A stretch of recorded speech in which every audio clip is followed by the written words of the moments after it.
चलिए ठीक है, शुरू करते हैं। हेलो एवरीवन, सभी को फिर से गुड इवनिंग। तो गुड जैसा आप इवनिंग सभी सर। को पता है, क्लास 10 का मैथ्स में चैप्टर 3 पढ़ रहे थे आपका pair of linear equation in two variables, दो चर वाले रैखिक समीकरण युग्म। इसमें हमने लास्ट क्लास में क्या सीखा था कि दो चर वाले रैखिक समीकरण युग्म का व्यापक रूप क्या होता है, जनरल फॉर्म क्या होता है। तो सिंपली आप कह सकते हो सर बेस्ट क्या है, सर युग्म लिखना है, दो समीकरण आ जाएगा। तो आप A X plus B Y plus C दो बार लिखिएगा, A X plus B Y plus C बराबर जीरो लिखिएगा, फिर से लिख दोगे sir A X plus B Y plus C बराबर जीरो। अब समीकरण एक इसको बोल दीजिए, समीकरण दो इसको बोल दीजिए। तो जो समीकरण एक है उसमें सभी जगह ए बी सी जो कांस्टेंट नंबर है उन सभी के पास वन लगा दीजिए, वन वन वन। तो ए one B one C one का वैल्यू आपसे कभी पूछा जा सकता है या आज के क्लास में बहुत बार यूज करेंगे। समीकरण दो में सभी जगह पर आप टू लगा दीजिएगा, A two B two C two. तो आपका क्या बनेगा, A one X plus B one Y plus C one बराबर zero, A two X plus B two Y plus C two बराबर zero. A one B one C one, A two B two C two कोई भी वास्तविक संख्याएं हो सकते हैं, कोई भी रियल नंबर्स हो सकता है। अभी के लिए समझ लीजिए कोई भी कांस्टेंट नंबर हो सकता है। ए भी दोनों ही साथ में जीरो नहीं हो सकता, ठीक है, बस ये ध्यान रखिएगा। अभी मैं एक रिकॉल क्वेश्चन देख रहा हूँ जिसमें दे रहा हूँ जिसमें ए वन ए टू या बी वन बी टू या सी वन सी टू कुछ पूछा जाएगा। तो आप कंपेयर करिएगा, कोई भी जो समीकरण दे रखा है उसको आप इसी दोनों से कंपेयर करिएगा। एक्स क्या मतलब, ए वन मतलब ए वन क्या होगा, पहले समीकरण का एक्स का गुणांक। Okay B sir. वन क्या होगा, पहले समीकरण का वाई का गुणांक। सी वन कॉन्स्टेंट वाला पहला समीकरण का। इसी तरीके से सेकंड इक्वेशन। तो मैं बिल्कुल दे रहा हूँ आपका पोल, रिकॉल क्वेश्चन है, बिल्कुल ऐसा क्वेश्चन लास्ट क्लास में भी किया था। ट्राई करो। यहाँ पर पूछा क्या गया है, बी वन और बी टू का वैल्यू। और मुझे नहीं लगता कि इसमें किसी का आंसर गलत होना चाहिए, बहुत ही आसान से ऑप्शन है। पोल ऑन कर दे रहा हूँ। क्या करना सभी है लोग सर? आप क्या करना है, आंसर कीजिए, बी वन और बी टू देखिए। ऐसा क्वेश्चन तो करवाया है योगेश लास्ट क्लास में। Done sir. Yes sir. देखो मैं बता रहा हूँ, दिए गए समीकरण युग्म से बी वन तथा बी टू का मान ज्ञात करिए। बी वन और बी टू का वैल्यू बताना है। दो समीकरण लिख रखा है, बी वन का वैल्यू क्या है और बी टू का वैल्यू क्या है, देखिए। आप स्टैंडर्ड फॉर्म में इसको कन्वर्ट करिए।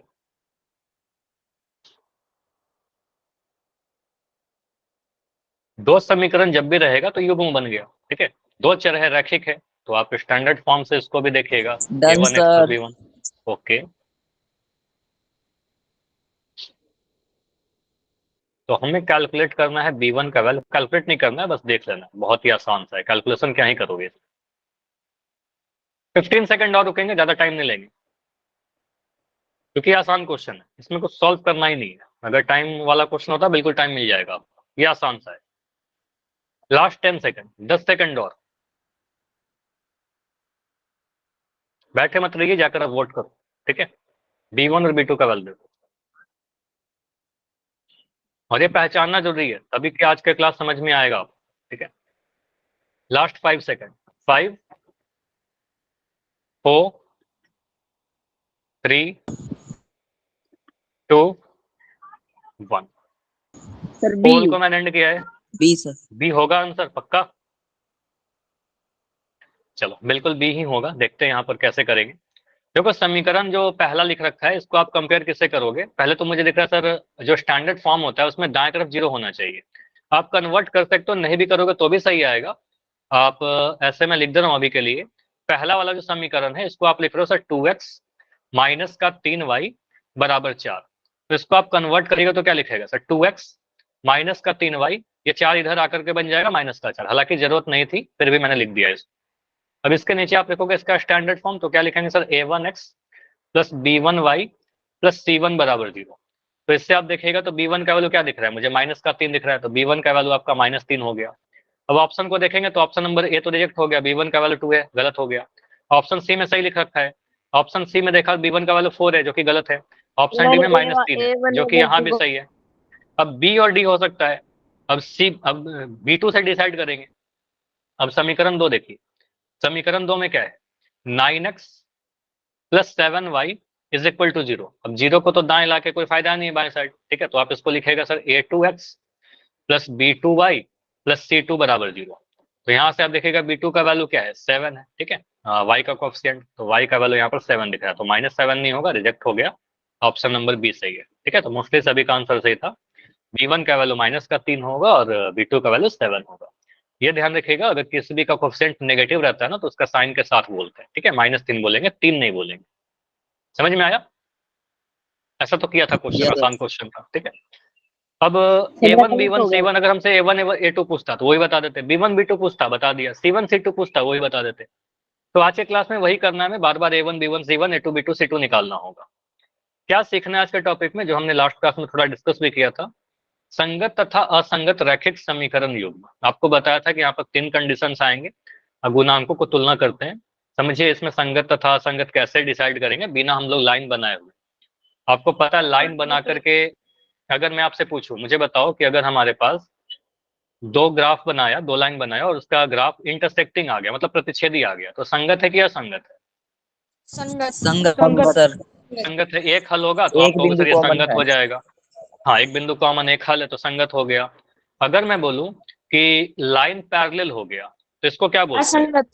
असंगत। क्योंकि रेखा। इसमें कोई भी पॉइंट कॉमन नहीं है, ठीक है। असंगत। कोई, हाँ असंगत होगा कोई भी। असंगत है।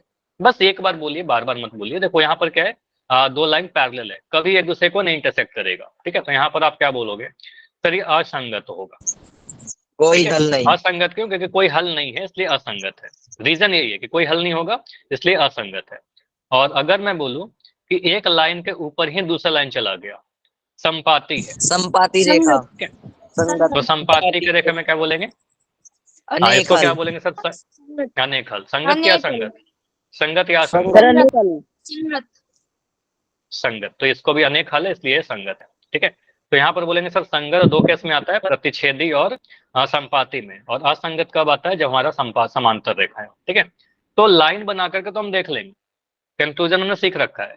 लेकिन हमसे बोला जाए कि लाइन नहीं बनाना है, ठीक है। कोफिशिएंट को रेशियो को तुलना करके निकाली, तो रेशियो वाला कुछ चीज हमने डिस्कस किया था कि अगर हमारे पास सर, चलो अभी मैं थोड़ा माइक बंद कर रहा हूँ,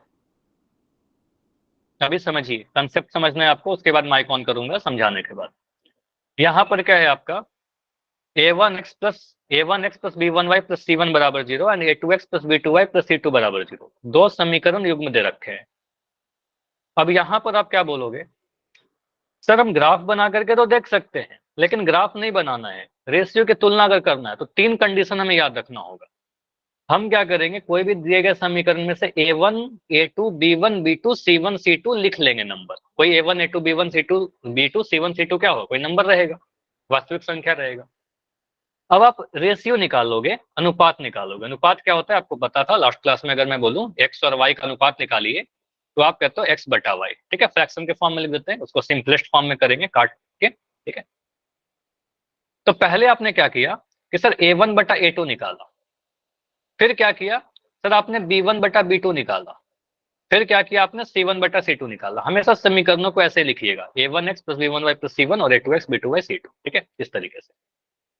तो इसके पहले आप ऐसे करोगे, इसके पहले आप ऐसे लिख लो कि सर हम a1 निकालेंगे, b1 लिखेंगे और c1 लिखेंगे, इसी के नीचे a2 लिख देंगे, उसी के नीचे b2 लिख देंगे और c2 लिख देंगे। जिसका वैल्यू पता रहेगा सभी का मान पुट कर देंगे, कुछ तो आ जाएगा हमारा वैल्यू। इतना तो पता है, हम a1 b1 c1 a2 b2 c2 लिखना। अब a1 बटा a2 निकालेंगे कुछ आ जाएगा, b1 बटा b2 निकालेंगे कुछ आ जाएगा, c1 बटा c2 निकालेंगे कुछ आ जाएगा। अब इन गुणांकों को कंपेयर करेंगे, तुलना करेंगे। अब क्या क्या कंडीशंस बन सकते हैं, अब आपको पता है सर टोटल 3 ही कंडीशन होते हैं। अब वो 3 कंडीशन क्या क्या है, कब प्रतिच्छेदी रेखा आएगा, कब संपाती रेखा आएगा, कब समांतर रेखा आएगा। तो ये 3 कैसे हैं आपके पास, मैं बहुत डिटेल में सारी चीज अभी डिस्कस करूंगा। ऐसा हो सकता है कि सर a1 बाई a2 जब निकाला और b1 बाई b2 निकाला तो आपस में बराबर नहीं है। मैंने क्या बोला, a1 बटा a2 और b1 बटा b2 आपस में बराबर नहीं है। और बराबर नहीं इसका मतलब ये साइन लगाया, ठीक है, a1 बटा a2 does not equal to b1 by b2। तब हम कहेंगे सर कुछ एक केस पर। सेकंड केस में क्या बोलेंगे, सर अगर a1 बटा a2 और b1 बटा b2 बराबर आ गया और वो c1 बटा c2 के बराबर आ गया, मतलब तीनों ही आपस में बराबर हो गया। दूसरा कैसे बनेगा, तीसरा केस क्या बनेगा, सर a1 बटा a2 b1 बटा b2 को तो बराबर है, लेकिन b1 बटा b2 c1 बटा c2 के बराबर नहीं है। एक और बराबर का साइन, एक और बराबर का साइन नहीं। तो हम कब क्या बोलेंगे, यही सीखना है हमें। देखो केस नंबर 1 ये समझिए, अब मैं जो लिख रहा हूं ना इसको साथ के साथ लिखते चलिए। कभी आपने अगर ऐसा किया,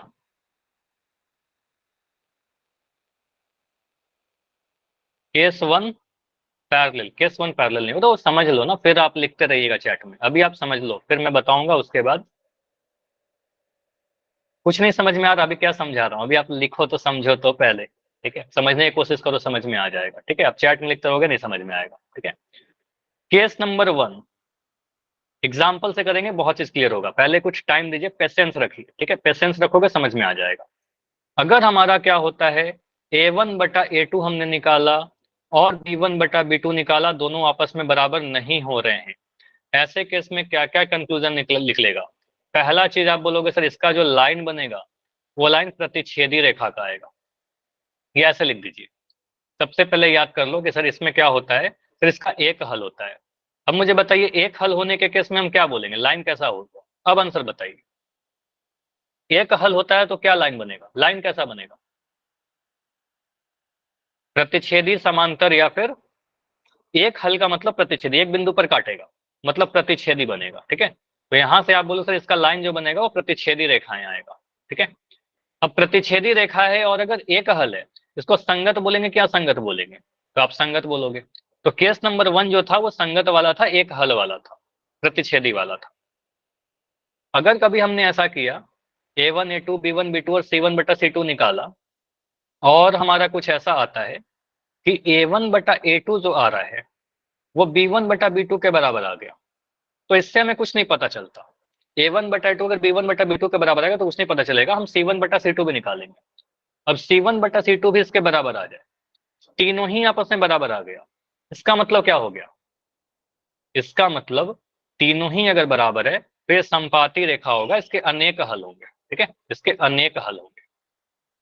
हाँ बिल्कुल बढ़िया, अनेक हल होंगे। अनेक हल कहने का मतलब संपाती रेखा होगा। ये सारी चीज लिखते चलिए, सारे में से कुछ भी आपसे एग्जाम में पूछा सकता है। संपाती रेखा होगा और संगत होगा कि असंगत होगा, संगत होगा कि असंगत होगा, अनेक हल है तो संगत होगा, संपाती केस में आपको बता रखा है कि संगत होगा, ठीक है, संगत होगा।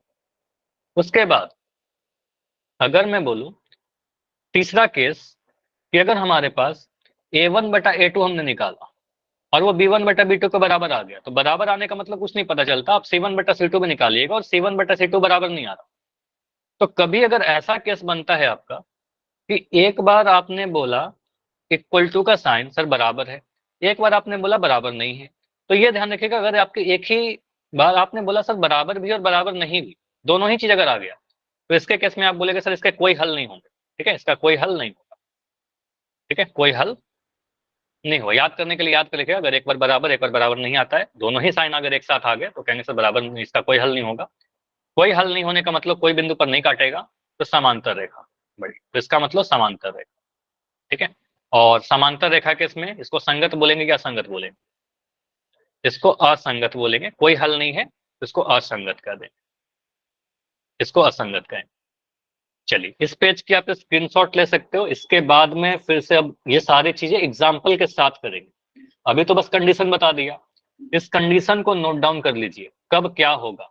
यहाँ पर A2 कर लेना, ये A2 है, ये मिस हो गया था, A1/A2, ठीक है। तो ये A1/A2 ये कंडीशन था, सेकंड हमारा ये कंडीशन हो गया और थर्ड हमारा ये कंडीशन हो गया। किस कंडीशन में क्या होगा ये आपको याद करना है, समझ कर आगे बढ़े। अब क्वेश्चन करें एग्जाम्पल के थ्रू। देखो अभी तक अगर आपको कुछ नहीं भी समझ में आया, लेकिन आपने अगर ये नोट किया है तो आगे सारा चीज समझ में आ जाएगा। अभी मैं बिल्कुल एग्जाम्पल से लेता हूँ, ठीक है, एग्जाम्पल से लेता हूँ, जैसे कि मैंने यहाँ लिखा।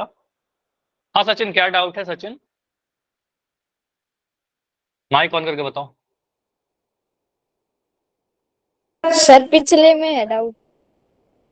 पिछले में कहा, इसमें इसमें डाउट है, यस सर।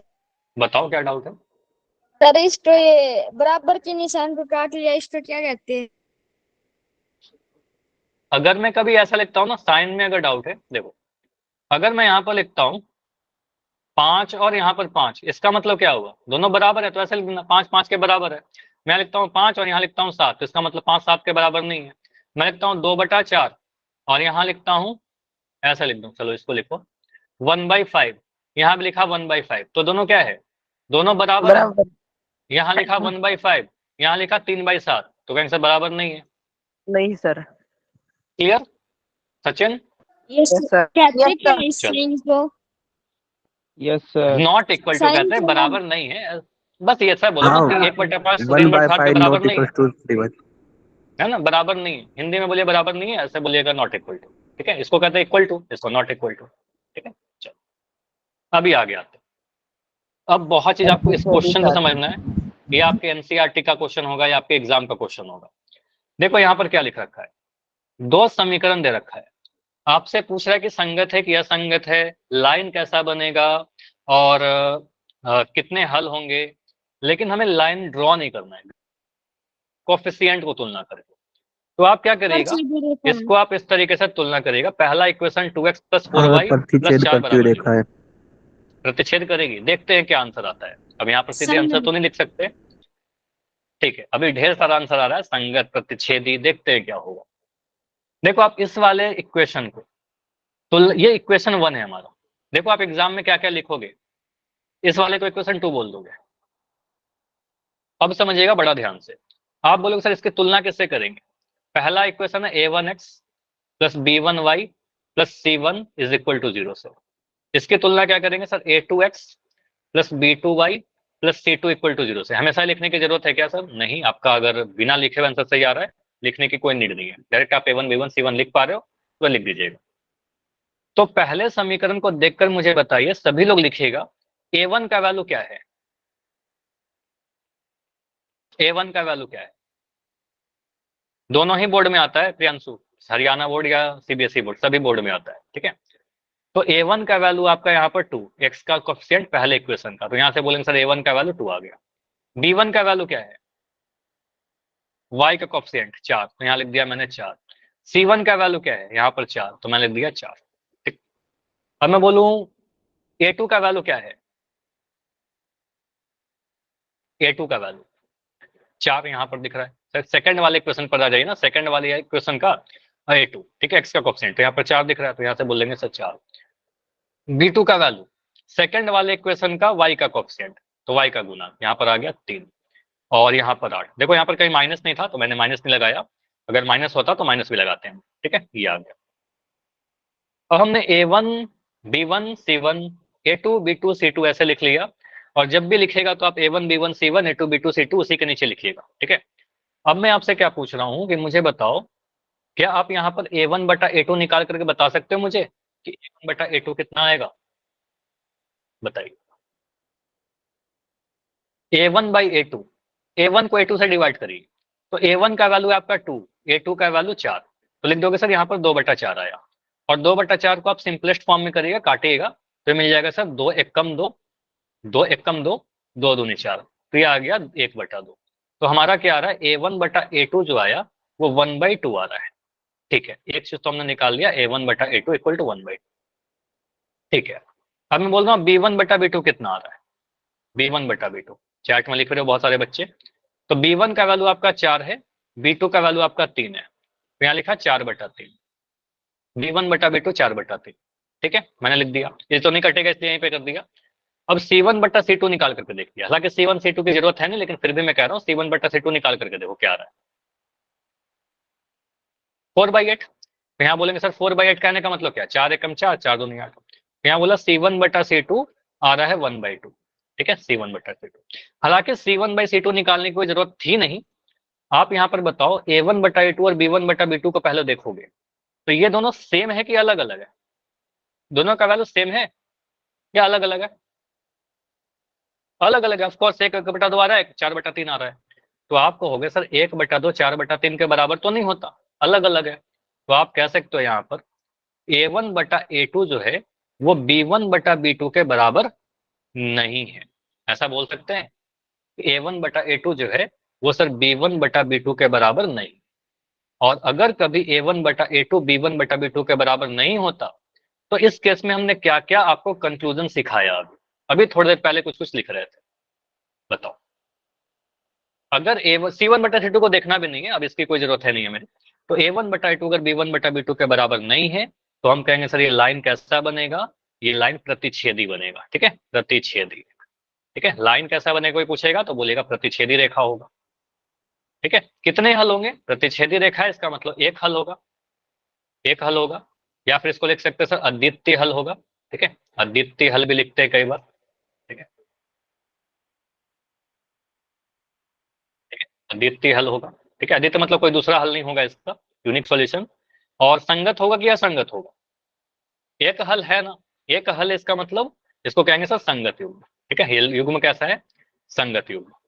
लाइन अगर बना होगा तो कुछ ऐसा चला जाएगा, L1 मान लो दो समीकरण जो लिखा हुआ था उसका ग्राफ कुछ ऐसा जाएगा, L1 और L2। लेकिन हमें ड्रॉ करना नहीं है, हम सीधे बिना ड्रॉ किए हुए बता दिया हम, गुणांकों की तुलना करके, इस कंडीशन के थ्रू। इस कंडीशन को हमें याद रख लेना है, ठीक है। ये कंडीशन बस ध्यान रखिएगा। क्लियर हुआ सभी का? बताओ,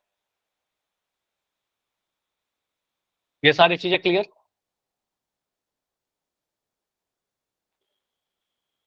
पढ़ाई कर लो पहले, ठीक है। जो पूछ रहा हूं उसका रिप्लाई करिए। तो हमने क्या देखा कि कभी भी अगर हमारा क्या आता है कि A1 बटा A2 B1 बटा B2 के बराबर नहीं है, इस केस में लाइन प्रतिच्छेदी बन जाएगा। प्रतिच्छेदी होने का मतलब संगत युग्म होना, और सिर्फ एक हल होगा, अद्वितीय हल होगा।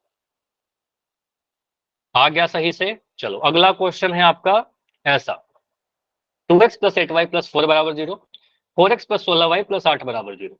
वही मैं कह रहा हूं, जब भी उदाहरण से सीखेंगे ना तब समझ में आ जाएगा बेटा। यहां पर क्या बोलेंगे सर, इस वाले को समीकरण नंबर 1 बोल दीजिए, बस वही चीज रिपीट करिए, समीकरण 1 बोल दीजिए। इस वाले को समीकरण 2 बोल दीजिए, ठीक। इसके सामने क्या लिख दीजिएगा? पहला standard form A1x plus B1y plus C1 is equal to 0। बढ़िया, आंसर भी आने लगा है कुछ बच्चों का। A2x plus B2y plus C2 is equal to 0। ये हमेशा लिखने की नीड नहीं है, अगर आप डायरेक्ट लिख पाते हो तो डायरेक्ट कर सकते हो। मुझे बताइए यहाँ पर कि A1 का वैल्यू क्या है, बस आपको इतना कि A1 B1 C1 A2 B2 C2 सही सही लिखिएगा। A1 का वैल्यू क्या है? नहीं, मैं आंसर नहीं मांग रहा, मैं मांग रहा हूँ A1 का वैल्यू, ओनली A1 का वैल्यू। आंसर तो सही दे रहे हो, A1 का वैल्यू 2 है। तो A1 का वैल्यू का आंसर पहले वाले समीकरण का x का गुणांक यहाँ पर 2 दिख रहा है, तो यहाँ लिख देंगे सर 2, ठीक है। मुझे बताइए B1 का वैल्यू, B1 का वैल्यू पहले B1 मतलब पहला समीकरण, y का कोफिशिएंट, तो B1 है y का, तो यहाँ कहेंगे सर 8, यहाँ पर 8 लिख दिया। C1, C1 का वैल्यू क्या? C1 मतलब पहला समीकरण, और यहाँ पर कांस्टेंट वाला, ठीक है, तो यहाँ लिख देंगे 4। A1 B1 C1 लिख दिया। अब दूसरे समीकरण चले जाओ, अब दूसरे पे चले जाओ, A2 B2 C2 लिखो। A2 का वैल्यू क्या? A2 4, तो यहाँ दिख रहा है सर A2 4, x का गुणांक यहाँ पर 4। B2 16, बढ़िया, तो y का कोएफिशिएंट सेकंड वाला का 16। C2 8, बढ़िया, तो ये बिल्कुल सही आप लोग बता रहे हो, C2 8। तो A1 B1 C1 A2 B2 C2 लिख दिया। अब यहां से आप क्या करिएगा, तो पहले हम निकालते हैं A1 बटा A2। हमेशा क्या करिए, A1 बटा A2 निकालिए।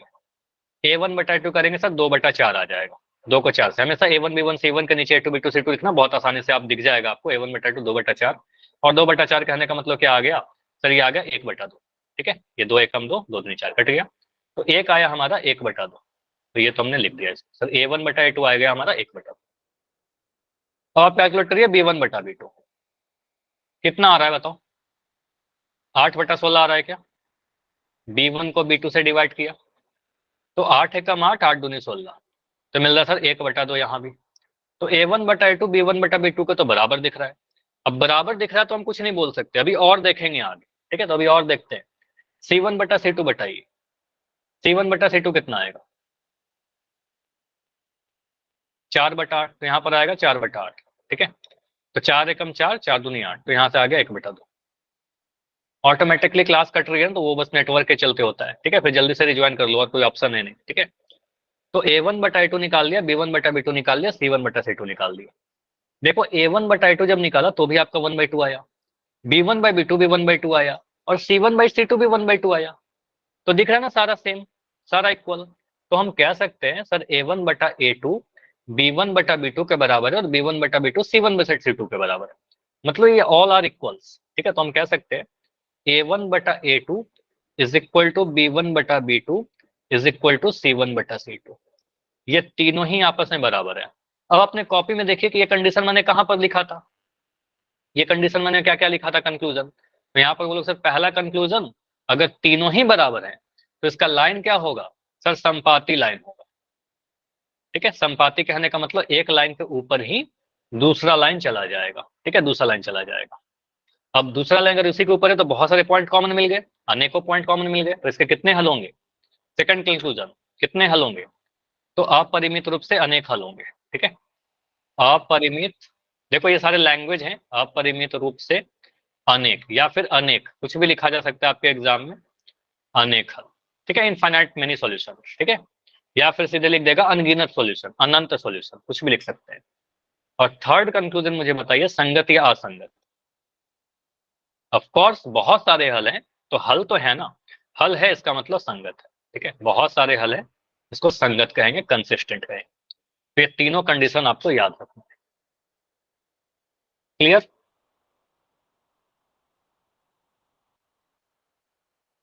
समझ में आया?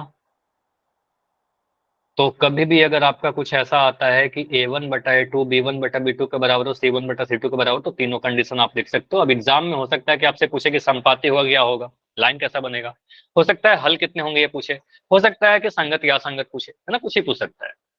बस लिख लीजिएगा अपने कॉपी में कंक्लूजन सारा। इतना हमें काम करना पड़ेगा, a1 b1 c1 a2 b2 c2 लिखना पड़ेगा, डिवाइड करके चेक करना पड़ेगा। अगला जो है आपका, अच्छा ये स्क्रीनशॉट ले लीजिए या लिख लीजिए सारी चीज। केस 2 क्या था आपका कि सर तीनों ही अगर इक्वल है तो लाइन कैसा बनेगा आपका, लाइन संपाती बनेगा, कोइंसिडेंट बनेगा, एक के ऊपर एक चला जाएगा, युग्म संगत होगा और परिमित रूप से अनेक हल होगा। ठीक है, चलिए अगला क्वेश्चन। अगला क्वेश्चन है 2x + 8y + 4 = 0, 4x + 16y + 7 = 0। इसमें देखिए इसका क्या आंसर होगा। समीकरण नंबर 1, समीकरण नंबर 2। कल भी क्लास करना है क्या? कितना बार बता चुका हूं, कल क्लास नहीं लगेगा, बताया तो था कल क्लास नहीं लगेगा। ठीक है, 6 दिन लगेगा, मंडे से सैटरडे, संडे को छुट्टी रहेगा। ठीक है, एक दिन तो छुट्टी चाहिए ना। हाँ इतना बहुत है, हाँ, अरुण कह रहे हैं इतना बहुत है, हाँ इतना बहुत है, 6 दिन क्लास करिए। अब पढ़ाई करो, अब लिखो, बाकी सारी चीजें मत लिखिए, फिर चैट बंद कर दूंगा। आंसर बताइए ना, बातें मत करिए चैट में। 2x + 8y + 4 = 0, 4x + 16y + 7 = 0। इतनी बात है ना, बाकी बच्चे नहीं लिखते, बाकी बैच में, आपके बैच में थोड़ा ज्यादा आप लोग लिखते हो अन्य सारी चीजें। पढ़ाई पर ज्यादा फोकस करिए। ठीक है, अगर कोई बच्चा कुछ अन्य सारी कमेंट लिख रहा है तो सर ध्यान मत दो आप। ठीक है, आप अपने पढ़ाई पर ध्यान दीजिए। समांतर आंसर आने लगा है। चलिए यहां पर आप क्या बोलोगे सर, पहले वाले इक्वेशन के सामने हम क्या लिखेंगे, इसका स्टैंडर्ड फॉर्म, कोई हल नहीं, बढ़िया। तो यहाँ पर आप क्या बोलोगे सर, पहले वाले समीकरण के सामने स्टैंडर्ड फॉर्म मैं लिख दे रहा हूँ। क्या स्टैंडर्ड फॉर्म था, कई बार मैंने लिखा, आपको भी चाहिए कि आप भी 1-2 बार लिखिए। ठीक है, तभी आप याद हो जाएगा आपको ये सारी। a1x + b1y, कई बार देखने में लगता है कि आसान है, आसान है, ठीक है, लेकिन लिखोगे ना तो आपका प्रैक्टिस बनेगा। ठीक है, b1y + c1 = 0। उसके बाद सेकंड वाले में क्या करेंगे सर, a2x + b2y + c2 = 0। ठीक, तो यहां से आप क्या बोलेंगे सर, a1 का वैल्यू बताइए। नहीं, मुझे बताओ तो पहले आंसर, a1 का वैल्यू क्या है?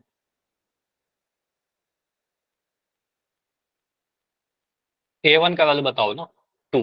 तो a1 का वैल्यू क्या है, x का कोफिशिएंट। ठीक है, a1 है x का कोफिशिएंट पहले वाले, यहाँ मुझे दिख रहा है 2। ठीक है, तो यहाँ लिख देंगे सर a1 का वैल्यू 2। b1 का वैल्यू क्या है, b1 पहला इक्वेशन का y वाला। ठीक है, तो यहाँ पर 8 लिख रहा है, तो 8 लिख दिया। सभी के आगे प्लस का साइन है इसलिए प्लस ले रहे हैं, नेगेटिव रहता तो नेगेटिव ले लेते, कोई दिक्कत नहीं था। c1 का वैल्यू क्या हो जाएगा, c1 का वैल्यू 4 हो जाएगा, कांस्टेंट पहले इक्वेशन का। ठीक है, अब मुझे बताइए, अगर मैं बोलूँ a2 का वैल्यू, उसी के नीचे लिखना, a1 के नीचे a2 लिखना। ठीक है, a2 क्या है आपका 4। ठीक है, x का सेकंड वाले इक्वेशन में, b2 सेकंड इक्वेशन जाइए y का, तो यहाँ पर 16 दिख रहा है, मैंने यहाँ 16 लिख दिया। c2 कांस्टेंट सेकंड इक्वेशन का, यहाँ पर 7 दिख रहा है, मैंने 7 लिख दिया। क्लियर? ओके, मैंने क्या पूछा आपसे कि मुझे बताइए a1/a2, A1/A2। 2 को 4 से डिवाइड करेंगे, 2/4, ठीक है। तो यहाँ से आ जाएगा सर 1/2, 2 एकम 2, 2 दूनी 4, तो ये आ गया आपका 1/2। ठीक है, A1/A2 निकाला सर, 1/2 आ गया, बहुत बढ़िया। B1/B2 कितना आ रहा है? B1/B2 ये भी 8/16 है, तो यहाँ लिख देंगे सर 8/16। यहाँ पर 8/16 लिखकर छोड़ मत देना, इसको कैंसिल करोगे, 8 एकम 8, 8 दूनी 16, सिंपलेस्ट फॉर्म में बोलेंगे तो 1/2 आ गया। तो B1/B2 भी 1/2 आ गया सर, दोनों बराबर आ गए। ठीक है, अब C1/C2 भी निकाल लो फिर, अगर बराबर आ गया तो C1/C2 निकालिए, तो C1/C2 आ गया तो 4/7 आ जाएगा। क्या ये 4/7 कटेगा किसी से? नहीं कटेगा, तो ये 4/7 ही रहेगा। ठीक है, तो यहाँ से हमें क्या दिख रहा है कि A1/A2 जो है सर, वो B1/B2 के तो बराबर आया। A1/A2 जो है वो B1/B2 का तो बराबर आया, ये दोनों आपस में देखिए बराबर दिख रहा है, 1/2 1/2। लेकिन ये C1/C2 अलग आ गया, 4/7 अलग है। ठीक है, इसका मतलब कहेंगे सर ये वाला जो है इक्वल नहीं था, C1/C2 अलग था। तो हमें क्या दिख रहा है, एक बार हमारे पास दिखा बराबर का साइन, एक बार हमारे पास दिखा बराबर का साइन, एक बार दिख गया बराबर का साइन नहीं है। तो कभी एक ही साथ आपको दोनों ही दिख जाए, बराबर भी और बराबर नहीं भी, ठीक है, इन दैट केस क्या बोलोगे सर, इसके कोई हल नहीं होंगे। बहुत बढ़िया, जो आप लोग आंसर बहुत देर से लिखते आ रहे हो, यहाँ पर से मैं कंक्लूजन सारा लिख दे रहा हूँ कि अगर कभी ऐसा दिखता है तो क्या क्या कंक्लूजन आएगा। पहला कंक्लूजन, लाइन सर समांतर बनेगा, समांतर बनेगा। सेकंड कंक्लूजन, समांतर होने का मतलब कोई भी पॉइंट कॉमन नहीं आएगा, तो इसका कोई हल नहीं होगा, कोई हल नहीं होगा। और कोई हल नहीं होने का मतलब असंगत हो जाएगा। ठीक है, तो ये असंगत है। ठीक है, असंगत। बस पोल के पहले एक बार सारी चीजों को एक पेज पर लिख देता हूं, उसके बाद पोल कर लेंगे। ठीक है, क्लियर इतना? ऐसा क्वेश्चन तो कर लोगे ना, पहले इतना बताओ, ऐसा वाला क्वेश्चन कर लेंगे हम लोग। ठीक है, अब जितने भी चीज मैंने पढ़ाया, पहले तो ये वाला पेज का स्क्रीनशॉट ले ही लो, केस 3 आपका, कि अगर A1 एक ही क्वेश्चन में इक्वल टू भी आ गया, इक्वल टू नहीं भी आ गया, दोनों ही चीज आ गया, A1/A2 does not equal to B1/2 does not equal to C1/C2, तो समांतर रेखा होगा, असंगत होगा, कोई हल नहीं होगा। कोई हल नहीं है इसलिए तो असंगत है। ठीक है, आसान से कर लेंगे, बहुत बढ़िया। देखो यहाँ पर एक आपको टेबल दिख रहा है, इस टेबल में मैं कुछ भरूंगा, अभी मत स्क्रीनशॉट लेना, मैं कुछ भरूंगा, उसके बाद आप स्क्रीनशॉट लीजिएगा। मुझे बताइए कि अगर मैं पहला कंडीशन बोल रहा हूं कि A1/A2 does not equal to B1/B2, तो अगर दोनों ही आपस में बराबर नहीं है, इसका मतलब आप क्या बोलोगे, लाइन कैसा बनेगा? नहीं, मैं यहां पर बोल रहा हूं लाइन के बारे में, अभी नहीं, अभी इसके बाद माइक ऑन करूंगा, पहले ये बताओ, लाइन के बारे में पूछ रहा हूं कि रेखा कैसा बनेगा, प्रतिच्छेदी, समांतर या संपाती, बस इतना बताना। तो यहां पर आप बोलो सर लाइन इंटरसेक्टिंग बनेगा। लाइन कैसा बनेगा सर? प्रतिच्छेदी बनेगी। ठीक है, प्रतिच्छेदी रेखा है। ठीक है, सेकंड केस में क्या बनेगा? सभी बराबर आ गए, सभी अगर बराबर आ गया, सेकंड में बताइए, नहीं ये बताओ ना, सेकंड वाला, सभी बराबर आ गया तो क्या कहेंगे, ससंपाती रेखा बन जाएगा। ठीक है, यहां पर बोलेंगे ससंपाती रेखा बनेगा। ठीक है, संपाती। ये मुझे बताइए, थर्ड वाला बताइए, अगर एक बार बराबर आ गया, एक बार बराबर नहीं आया, इसका मतलब कोई हल नहीं होना। ठीक है, तो यहां पर बोलेंगे सर ये समांतर आ जाएगा। ठीक है, ये समांतर रेखा बनेगा। और फाइनली यहां पर बस इतना लिख दीजिए, प्रतिच्छेदी के केस में एक हल होगा, यहां पर बोल दोगे समपाती में अनेक हल होगा, या अपरिमित रूप से अनेक हल होगा, अनगिनत हल होगा, कुछ भी लिख दीजिएगा। और लास्ट वाले केस में बोलिएगा सर कोई हल नहीं होगा। ठीक है, कोई हल नहीं होगा। और साथ के साथ ये भी लिख लीजिए, एक हल होने का मतलब संगत होगा, एक पेज पर सारा चीज आ जाएगा। अनेक हल होने का मतलब यह भी संगत ही है, संगत का 2 केस बनता था आपका। और लास्ट वाले केस में बोलोगे सर ये असंगत है। चलिए, इतना क्लियर तो मुझे वाई लिख के बताइए। और अभी मैं पोल ऑन कर रहा हूँ, पोल थोड़ी देर में पूछ रहा हूँ, माइक अभी ऑन है, अभी बताइए कोई डाउट है तो। No sir. इस पेज के स्क्रीनशॉट ले लिया सभी ने? No sir. Yes sir. ले लो ना फिर, अगर नहीं लिया तो, या तो लिख लिया तो ठीक है, यस सर। अगर लिख लिया तो जरूरत नहीं है। ठीक है, अगर ले लिया तो ठीक है। चलो अभी मैं पोल दे रहा हूँ, इसी टाइप के क्वेश्चन आएंगे। देखो कंडीशन दे देगा, आपसे बोले जाएगा कि प्रतिच्छेदी लाइन बनेगा, संपाती बनेगा, समांतर बनेगा। पूछ सकता है कितना हल बनेगा, ठीक है, संगत होगा या असंगत होगा, यही से पूछा आएगा, ठीक है। जैसे क्वेश्चन है आपका, पहला क्वेश्चन आज के क्लास का ये रहा, ठीक है। क्वेश्चन नंबर 9 है आपका, बिल्कुल पोल दे रहा हूं, चैट आपका बंद रहेगा, आंसर पोल सेक्शन में जाकर दो। एक सर सेकंड थोड़ा, अपरिमित क्या होता है? क्या बोल रहे हो सचिन? अपरिमित क्या होता है सर? अपरिमित मतलब अनगिनत, इनफाइनाइट, अनंत बोल सकते हो या फिर अनेक बोल सकते हो, ठीक है, अगर इसमें कोई कंफ्यूजन है। अपरिमित मतलब अनेक, जिसका कोई लिमिट नहीं हो, ठीक है। अपरिमित जिसकी कोई लिमिट ना हो, मतलब इसको समझ जाना अनेक, ठीक है, दोनों सेम चीज है। और अपरिमित हल मतलब अनेक हल। अद्वितीय? अद्वितीय हल कहने का मतलब बताया है पहले भी, एक हल जिसका कोई दूसरा हल ना हो, ठीक है। तो अद्वितीय कहने का मतलब एकल। एक हल, और एक तो लिखा ही गया है कोई हल नहीं, ठीक है। तो ये आपको थोड़ा ध्यान रखना है, लैंग्वेज ऐसे ही आते हैं आपके एग्जाम में, ठीक है। तो अद्वितीय कहने का मतलब एक हल। बोला गया है कि अगर क्वेश्चन में बोला गया है कि अगर तीनों ही बराबर हो गए, A1/A2 equal to B1/B2 equal to C1/C2, तीनों ही बराबर है, तो इसका कितना हल होता है, बस इतना बता दीजिए। सोचिए इसका लाइन कैसा बनेगा और उसके अकॉर्डिंग डिसाइड करिए, सर ठीक है। तो ये सारे चीज मैंने लिख रखे हैं। कंडीशन अगर आपने कॉपी में लिखा होगा तो आंसर बहुत जल्दी दे दोगे, इसमें सॉल्व थोड़ी करना है, ठीक है। अगर इक्वेशन दिया रहेगा सॉल्व करेंगे, यहाँ तो स्टैंडर्ड फॉर्म में लिख दिया, कंडीशन ही लिख दिया सीधा।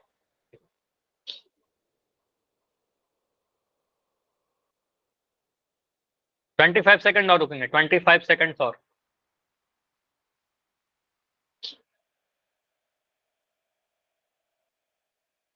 ट्वेंटी सेकंड और 19 आंसर आया है, 19 में 14 सही, 4 क्यों गलत हो गया?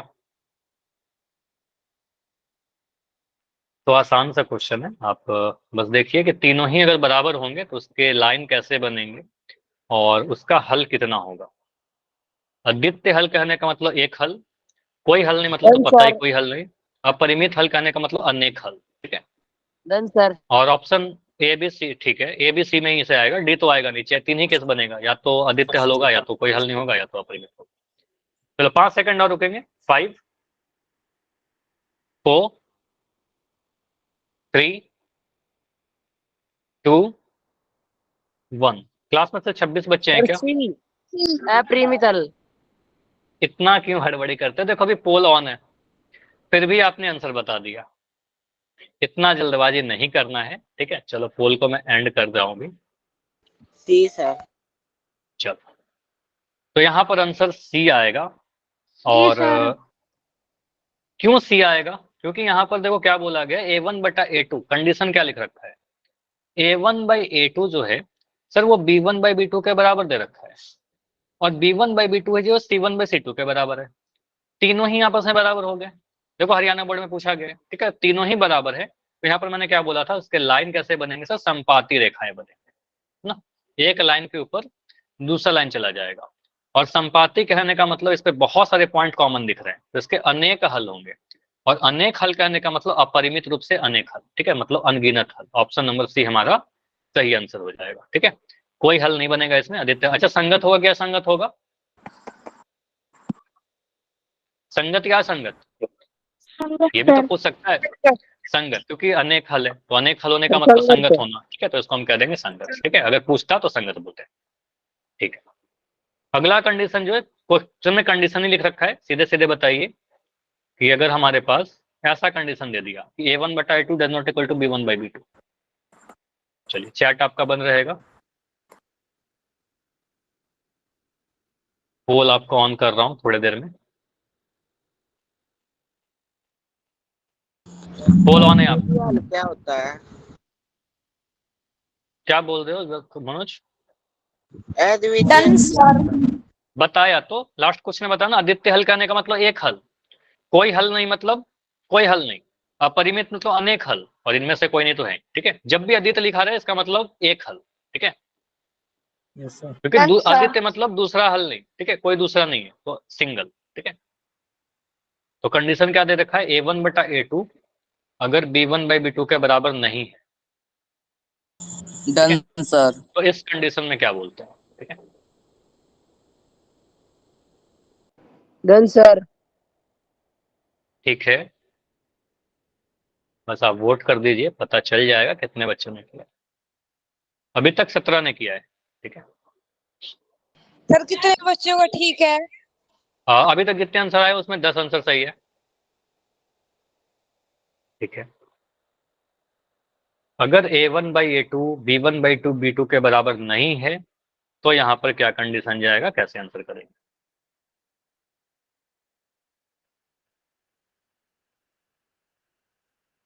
सोचिए थोड़ा, बस यहाँ पर क्या है, आपने अगर नोट्स बनाया होगा तो आंसर बहुत जल्दी कर दोगे। अद्वितीय हल कहने का मतलब एक हल, कोई हल कहने का मतलब कोई हल नहीं, अपरिमित मतलब अनेक हल। देख लीजिए क्या होगा। 23 आंसर आ चुका है, ठीक है। लास्ट 10 सेकंड, चलो 20 सेकंड रुकते हैं, अभी 20 सेकंड और रुकते हैं। 15 सेकंड, माइक बंद कर लो अंश।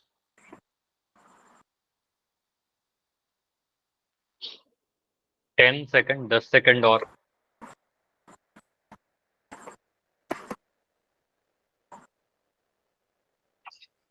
5 सेकंड्स, 5 4 डन 3 सर। ओके 2 1। अभी टाइम चाहिए क्या किसी को, टाइम नो चाहिए। सर। चलो नो पोल को अभी सर। एंड कर रहा हूँ। चलो अभी आंसर आप सभी का ए आ रहा है। यहाँ पर देखो, ये सर। यहाँ पर सिंपली आप बोलोगे सर क्या लिख रखा है, देखो क्या क्या कंक्लूजन लिखे हैं। दो समीकरण युग्मों में यहाँ पर कंडीशन लिख रखा था sir A1 by A2 does not equal to B1 by B2, मतलब A1 बटा A2 B1 बटा B2 के बराबर नहीं है। अगर अच्छा अंश, आप अपना माइक ऑन कर लीजिए, माइक ही ऑन करना है क्या आपको, बताइए क्यों बार बार क्लिक कर रहे हो, माइक बार बार आपका ऑन हो रहा है, बार बार बंद हो रहा है, ठीक है। तो बार बार स्क्रीन को मत टच करो, कई बार क्या होता है गलती से भी ऐसा होता है, क्यों ही टच कर रहे हो, ठीक है। तो A1 बटा A2 does not equal to B1 बटा B2, अगर ऐसा कुछ आ रहा है, तो अगर A1 बटा A2 B1 बटा B2 का बराबर नहीं है, तो यहीं पर हम सीधे बोल देंगे सर इसका कितना हल होगा, एक हल होगा। लाइन कैसा बनेगा सर, प्रतिच्छेदी बनेगा और संगत होगा, ठीक है। तीनों चीजें मेरे दिमाग में आ गया। और एक हल कहने का मतलब क्या हो गया, अद्वितीय हल। मैंने बताया ना, एक हल कहने का मतलब अद्वितीय हल, यूनिक सॉल्यूशन। तो हम कहेंगे आंसर क्या बनेगा सर, ऑप्शन नंबर ए बनेगा, ठीक है। क्लियर। यस अब सर। अगला वाला जो क्वेश्चन है, यस सर। उस क्वेश्चन में आपको ऐसे कंडीशन ही दिखेगा, दो इक्वेशन लिखा गया है, तो वहां पर A1 B1 C1 A2 B2 C2 लिखना पड़ेगा, रेशियो कंपेयर करना पड़ेगा, तब आंसर आएगा, ठीक है। चलिए क्वेश्चन यहाँ पर आपका, इसमें थोड़ा टाइम लग सकता है, आराम से करिए, इसमें थोड़ा टाइम मिल जाएगा आपको ज्यादा। पोल आपका ऑन कर रहा हूं, लेकिन अभी जाकर हड़बड़ी में आंसर मत करिएगा, आराम से करो, ठीक है।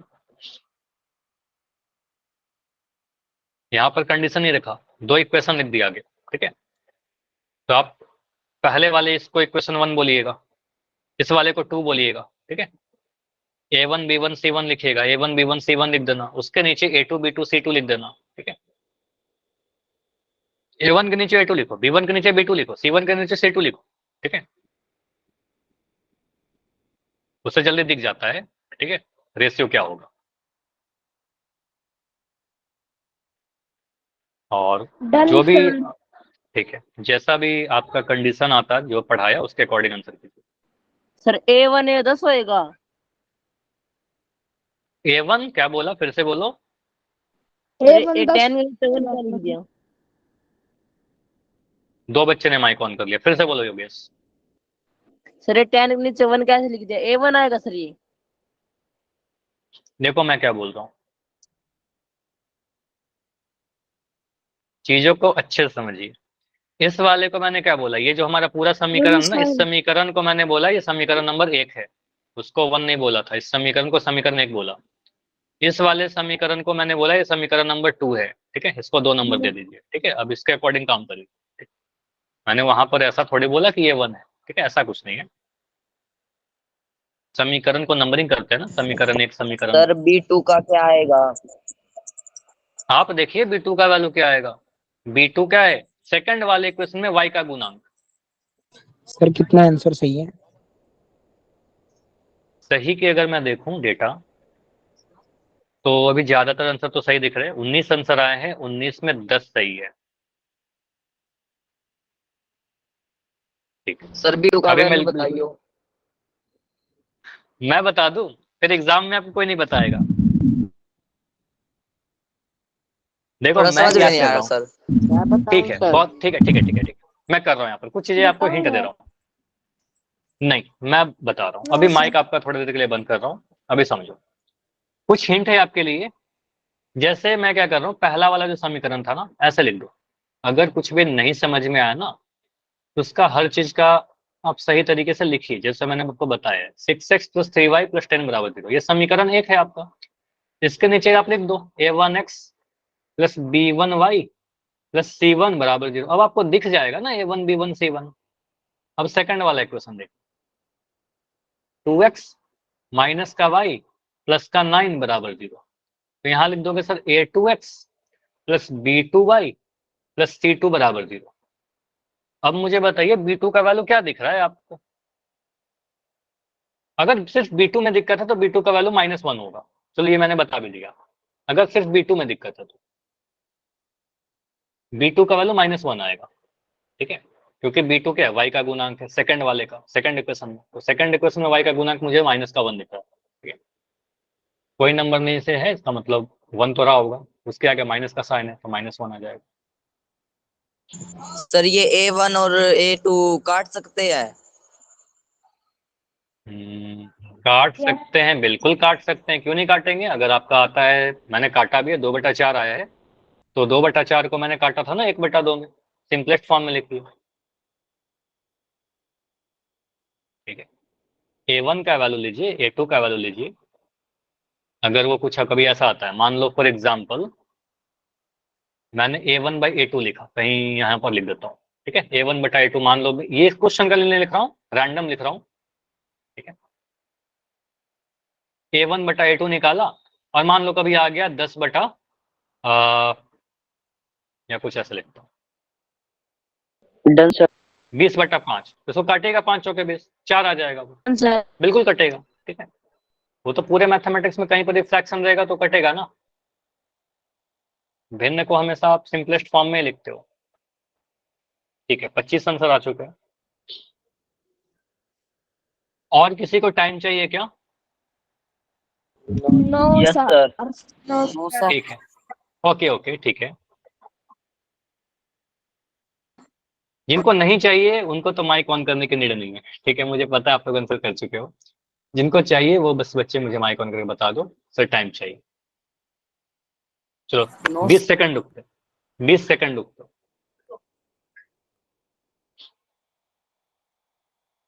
15 सेकंड। अगर टाइम चाहिए तो बताना, अदरवाइज 15 सेकंड में एंड करेंगे। No sir. नो, ठीक है, ये इंपॉर्टेंट है थोड़ा। 10 डन सेकंड, सर। बढ़िया शुभम। 5। Done sir. देखो इस क्वेश्चन में बात, चलो मैं रिमूव ही कर देता हूँ, डन ज्यादा सर। आप लोग, ठीक। और बोलिए डन सर, ठीक है। चलो 5 सेकंड, 5 4 3 2 1। 29 बच्चों ने आंसर किया है। देखो इस क्वेश्चन में आंसर सही तो है, लेकिन बाकी सारे क्वेश्चन से थोड़ा गलत हुआ, ठीक है। मतलब इसके पहले वाले सारे क्वेश्चन में आप लोगों ने सही आंसर दिया था, इसमें थोड़ा गलत है। देखो कोई बात नहीं। सर हाँ जी बताइए। समझ में नहीं आया। अभी समझाया कहाँ, अभी कहाँ समझाया। समांतर रेखा है। स्टार्ट करोगे क्या? चलो, अभी समझा रहा हूँ, ठीक है, अभी समझो। यहाँ पर क्या होगा, आपको सिंपली क्या करना है, समीकरण नंबर 1 लिखिए। देखो नहीं समझ में आया ना, इसका उपाय है, आप क्या करिएगा, पहला समीकरण दिख रहा है मुझे 6x - 3y + 10 = 0, ठीक है। ये इसको आपने यहाँ लिखा 6x - 3y + का 10 = 0। यहाँ पर इसके नीचे आप लिखे सर समीकरण 1 का स्टैंडर्ड फॉर्म। इसको आप कंपेयर इससे करोगे, a1x + b1y + c1 = 0। इससे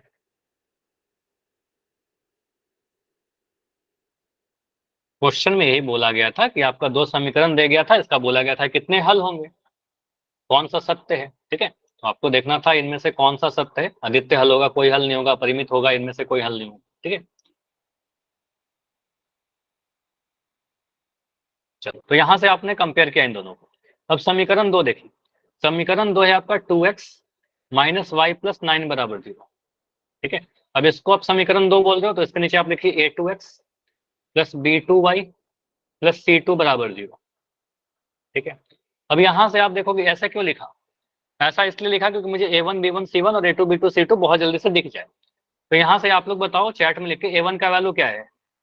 अब मैं आपसे ही पूछ रहा हूँ, a1 का वैल्यू क्या है, 6। बहुत बढ़िया, तो a1 का वैल्यू मुझे दिख रहा है सर 6। b1 का वैल्यू क्या है,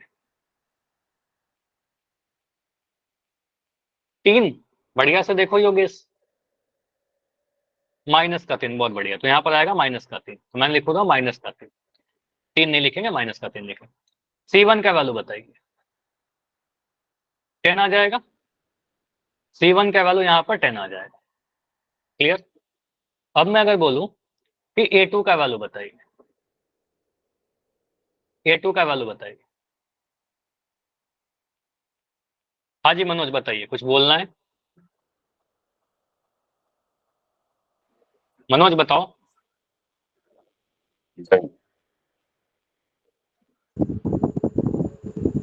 कुछ पूछना है मनोज? नहीं, चलो। तो a2 का वैल्यू कितना होगा सर, a2 का वैल्यू x का गुणक, यहाँ पर 2 दिख जाएगा, तो यहाँ बोलेंगे सर a2 का वैल्यू 2 है। b2 का वैल्यू कितना है सर, सेकंड वाले इक्वेशन में y का गुणक, यहाँ पर देखो 1 है, 1 × y है, लेकिन 1 क्या है, -1 है, तो यहाँ बोलेंगे सर यहाँ -1 लिखेगा, 1 नहीं लिखना है, ठीक है। या 0 भी कई बार लिख देते हो, 0 भी नहीं लिखना है। और c2 का वैल्यू आप लोग बताइए, c2 का वैल्यू कितना है, c2 का वैल्यू आपका 9 है, ठीक है। c2 का वैल्यू आपका 9। तो a1 b1 c2 a2 b2, a1 b1 c1 a2 b2 c2 हमने निकाल दिया। अब यहां से क्या करिए, आप a1/a2 कैलकुलेट करिए। a1/a2 कौन बताएगा, 6/2 करने पर क्या आएगा, 6/2 करेंगे तो आपको पता सर 2 3 6 आएगा, तो यहाँ पर 3 आ गया, ठीक है। a1/a2 का वैल्यू 3 आ गया। b1/b2 का वैल्यू कितना आ गया, 3/1 भी लिख सकते हो। b1/b2 कितना, b1/b2 करेंगे सर माइनस के 3 को -1 से डिवाइड करेंगे, तो माइनस से माइनस कट जाएगा, यहाँ पर आपका आ गया 3/1। तो मैं दिख रहा सर a1/a2 b1/b2 के बराबर है। अब मैं बोल रहा हूँ c1/c2 भी निकालिए। c1/c2 कितना आ रहा है, 10/9। c1 10 है और c2 9। तो हमने देखा कि सर a1/a2 b1/b2 के बराबर तो है, देखिए 3/1 दोनों जगह पर दिख रहा है, लेकिन ये c1/c2 के बराबर नहीं है। ये दो आपको सेम दिख रहा होगा, ये दोनों आपको सेम दिख रहा होगा, लेकिन ये वाला आपका अलग दिख रहा है। 10/9 3 के बराबर नहीं होता। तो हम कह सकते हैं सर a1/a2 जो है वो b1/b2 के बराबर है, लेकिन ये c1/c2 के बराबर नहीं है, ठीक है। अगर ये कंडीशन आता था, मैंने कई बार आपको बताया, एक बार बराबर का साइन भी आ गया, एक बार बराबर का साइन नहीं भी आया, दोनों चीज एक ही बार आ गया, ठीक है।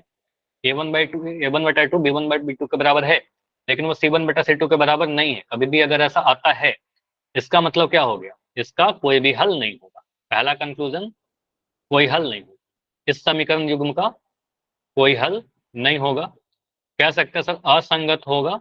और लाइन कैसा बनेगा बता दो आप ही लोग, कोई हल नहीं मतलब कोई पॉइंट कॉमन नहीं, तो पैरेलल लाइन बन जाएगा, ठीक है। तो यहाँ पर हम कह देंगे सर समांतर रेखा होगा, ठीक है। तो कोई हल नहीं होगा, ऑप्शन देख लो कौन सा ऑप्शन में लिख रखा था, ऑप्शन नंबर बी में था कोई हल नहीं होना। समझ में आया क्वेश्चन क्या कह रहा था, आंसर किस तरीके से करेंगे। इस बार आपको सीधे कंडीशन ही दिया गया था, तो आपके एनसीईआरटी बुक का क्वेश्चन है ये, ठीक है। एनसीईआरटी का देखिएगा एक्सरसाइज नंबर 3.2 का, ठीक है। एनसीईआरटी से लिया गया है क्वेश्चन 3.2, क्वेश्चन नंबर 2 का थर्ड, ठीक है। चलिए ठीक है, तो आज इतना ही रखते हैं। हाँ आज इतना ही, सचिन कह रहे हैं आज इतना ही, तो बिल्कुल आज इतना ही रखते हैं, इसके आगे अगले क्लास में करते हैं। कोई डाउट है तो बिल्कुल अभी बताइए।